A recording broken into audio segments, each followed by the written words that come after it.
Hey, what's up, lightboltjoe here. Today we are going to discuss the 2006, I'm going to say cult classic film, even though there's literally no merchandise for this film, Monster House, that came out July 21st, 2006, stars Mucho as DJ, Sam Lerner is Chowder, which is hysterical knowing this now because I know and love Sam Lerner as Jeff Schwartz from the Goldbergs. So now that I know that that's him and his voice pre-puberty, hysterical. Mitchell Musso, we know and love. You know, he's been on plenty of Disney Channel shows. But it's just so funny knowing this now as opposed to then. So this movie is scary. This is a scary movie. It's rated PG. It's a kid film. It's motion capture, so it had all the actors and actresses in actual capture suits going about, but it's CGI. So this was like big for the time. This is 2006. It was the biggest motion picture capture for a CGI film for an original story or something like that, up to like 2018, something like that. I think this was what that trivia fact was on IMDb. I can't remember, to be completely honest. So this has DJ and Chowder. They are best friends.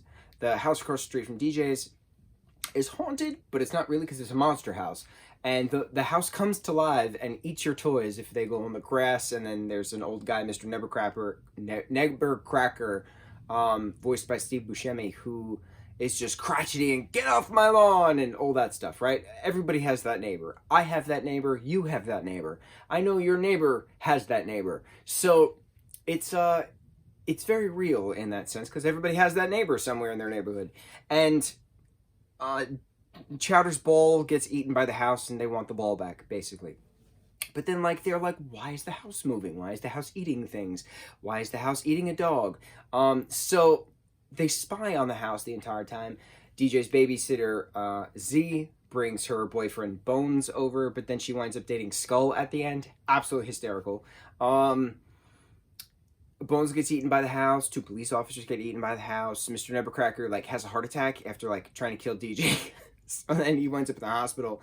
And then that's when the spooky stuff starts to happen with the house again. And then the kids break in after they meet their new friend, Jenny, who's selling candy along the way. They find out that Constance was Mr. Nevercracker's wife, and she was the very large fat lady from a circus that Mr. Nevercracker took home, or took away from the circus and like made a house for her.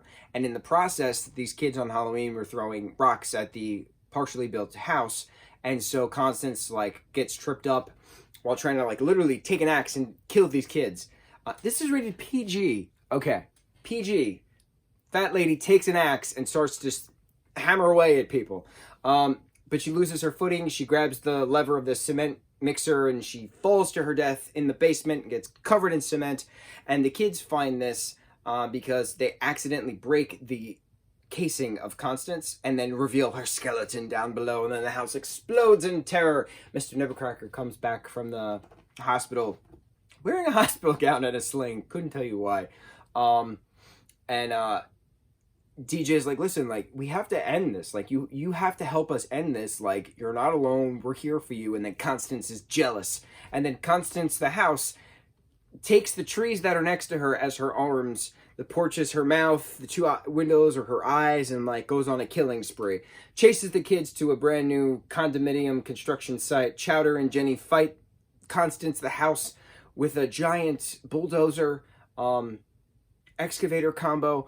And, Mr. Nevercracker takes out 3 sticks of dynamite, gives it to DJ, and say, here, 12-year-old, you have to end it. I can't do it. He climbs up a crane, lights the dynamite, swings through the air, drops the dynamite down the chimney. Constance explodes. The spirit of Constance then dances with Mr. Nevercracker before she passes on into the next realm. Mr. Nevercracker and kids then go to the empty pit that was the house, give the toys back to the children of the neighborhood, and he's saying for 45 years we've been trapped in this house for 45 years. He has 45 years worth of toys trapped in the basement that he's now giving out to the kids to bring about. And then slowly but surely Bones comes back, the dog comes back, you know, the 2 cops come back. Kevin James voices one, Nick Cannon voices the other. John Heder is the voice of Skull, which is hysterical. He's like the video game master. We know this takes place in the 90s only because Skull has a pager. And someone pages him and he finishes a video game and he runs off after stealing Chowder's candy or whatever it was. That is a literal synopsis of the hour and 28-minute long film, something like that. I love this movie. I was scared when I watched this the first time. I was in the theaters with my whole family, so me, my mom, my brother, my dad. It was July 2016 when it came out. We were at the Farmingdale Multiplex, which is now called the Showcase Cinemas. And it was a packed theater back when I went to movie theaters. I was 16. My brother was about to be 14. And like, I remember specifically, I didn't see it coming. So DJ's like climbing steps in the basement, and then all of a sudden the steps like crack and grab him. And then there's like, kind of music. And I went like that. And I didn't think I would jump in a rated PG movie that was CGI for children. Man, was I wrong. This is not a kid's movie. Definitely not a kid's movie. It's a beautiful Halloween movie. It's a beautiful, scary movie. This is a scary movie. This is like an R.L. Stine kind of scary movie, but it's not an R.L. Stine movie. That's what's cool about it. It feels like an R.L. Stine movie because it's a haunted house. It's a monster house, but it's not an R.L. Stine movie. I'm jazzed about this movie, bro. Can't you tell? Love Monster House. Love it. Cult classic film as far as I'm concerned. Don't at me. Mucho mahalo.